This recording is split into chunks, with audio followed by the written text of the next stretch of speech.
At siyang papawin nito ay ang pag-asa ng umaga.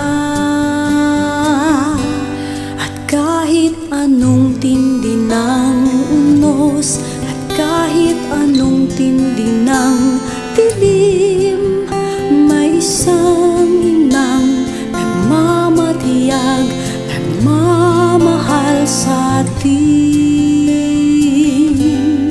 Awit niya'y pag-ibig ng Diyos, tawag niya'y magbalik loob, turo niya'y buhay na ang Diyos lamang sa atin nagkaloob.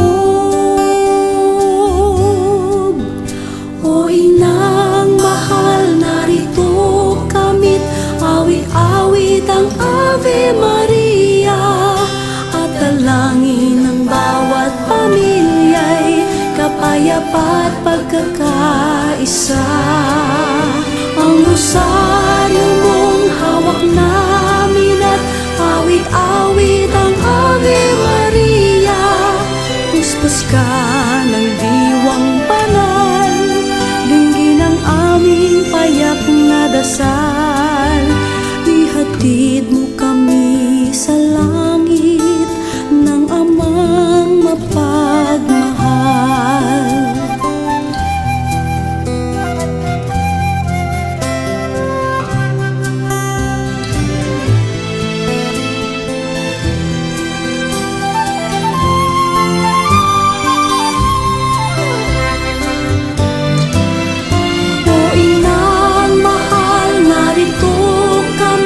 Awit-awit ang Ave Maria sa anak mo si Jesus. Pray the Rosary and say Ave Maria with the salutation of the angel to Mary. And from that moment, we receive the possibility of salvation.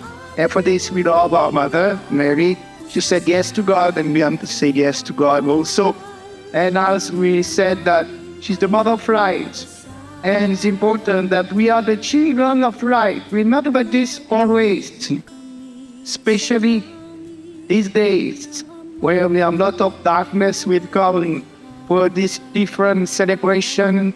Non-Christians around the world, we should be fed in the light of Jesus, the blessing of the Holy Mother.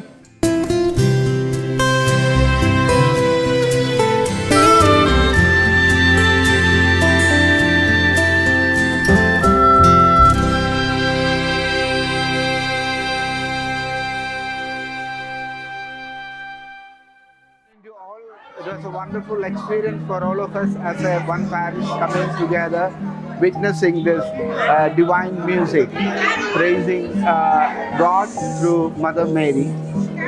So it was a divine music with angelic voice and wonderfully performed by our Filipino community. And as like Mary, when she was conceived by the word of God, by Jesus Christ, so she was the first one to praise God through his Magnificat. So under the leadership of Father Anthony and the entire community, they performed a spiritual endeavor and the promises of Sacred Heart Church. So congratulations to all.